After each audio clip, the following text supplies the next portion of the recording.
We are back at 8:43 this morning. Anyone who's looking for an apartment knows it's a hassle and it's expensive. After you sign the lease, you have to fork over a big check, first month, last month security.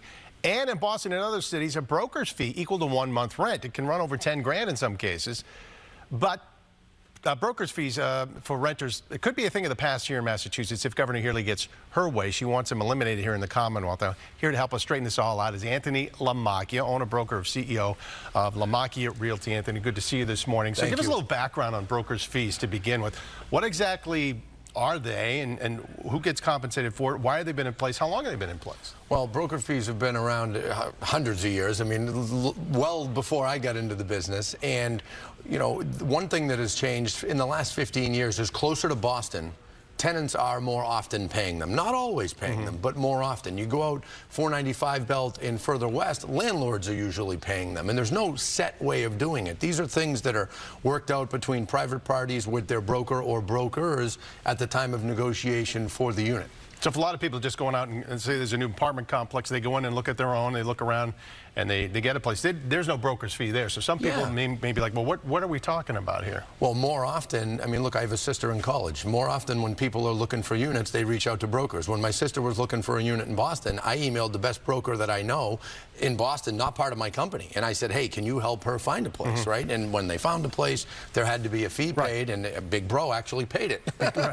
What a guy. What a guy. Because there's actually some work involved there. There is a lot of work. I want you to comment on something the governor had as part of her State of the Commonwealth address. We'll put this graphic up, and it says, you didn't hire the broker, you shouldn't have to pay the fee. Yes.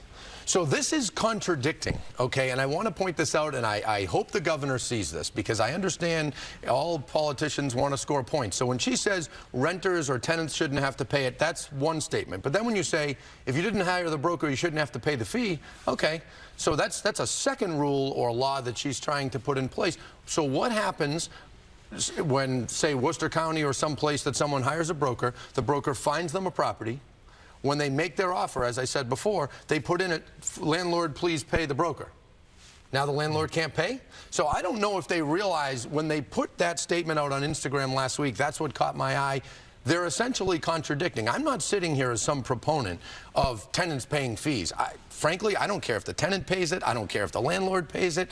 And to be clear, rentals are about 3% of our revenue. So this is not some big issue to me. I'm not here for selfish reasons. But the governor and her advisors need to get a better understanding of how this works. And they need to understand that if they really want to solve housing problems, they need to build more housing and make it easier to build more housing, not harder. And with the rules they put in place, they just continue to make it harder. And the point there, though, generally, though, that if you're going into a place and you're just asking to look around, then you shouldn't have to pay for that privilege. In other words, if it's an apartment you want and the broker sort of comes with it, the landlord says, this is our broker who's going to show you. Yep. And that broker shows you around, and then you're paying them. Technically, you didn't hire that person. Yep.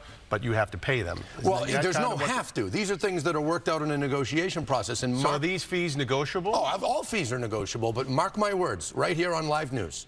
If this law passes and it says tenants can no longer pay broker fees, mark my words, the day after it goes in place, you will see rentals across Boston, Cambridge, Somerville. You'll see rents go up. I guarantee it. Well, they would have to, you would think, because if the landlord gets stuck paying the broker's fee, that fee, he's going to make that up somewhere. Of course. Now, remember, for longer-term renters, okay, they're going to get hurt the worst, because if someone, the fee tends to be 1 month. Yeah. But if someone rents a property 3 years, 5 years, if they're paying a higher rent over the course of 3 to 5 years, now that tenant is paying dramatically more over the course of time. So they may think they're accomplishing something, but they're not. What the governor should do is she should focus on initiatives that will enable builders to build more. The city of Boston in particular has made it extraordinarily difficult to build. Mayor Wu has made it even harder. Okay, they want extra energy efficiency on properties. They want 20% of units to be go to affordable housing or have to be rentals. If you're the developer, can you imagine you're building 400 units and they say 80 of the units have to be affordable. They have to be sold less than market value. Well, there's your profit. It's gone. So now you have people that don't want to build. That's a major issue. And it's not only here in other cities as well. So what is the solution here then? Because a broker goes in, their time, they're working. Yes. And they're usually compensated by commissions in your industry. So what would the solution be so that everybody's happy here, that the broker gets the fee, yet the renter is not writing exorbitant checks just to move in? Well, the solution would be stop. Besides more housing. Yeah, more housing is undoubtedly the solution to every, and it'll bring prices down. Yeah. Prices of rentals, prices to purchase. But the solution is definitely not to put a law in place stating that a tenant can't pay it. Those things are negotiable. They're negotiable within the transaction. Remember almost a year ago I was here with you talking about the settlement that came down, the national settlement for buyers. They try to get in the way and they put rules in place that some of them think will help, and they don't. Right. You can't mess with capitalism. It's going to do its thing. If they add more supply, it'll solve the problem. All right. Anthony, interesting topic. Appreciate you coming in and lending your expertise this morning. Thank you for having me. All right, let's get a look at what's going on the roadways right now. It is a holiday.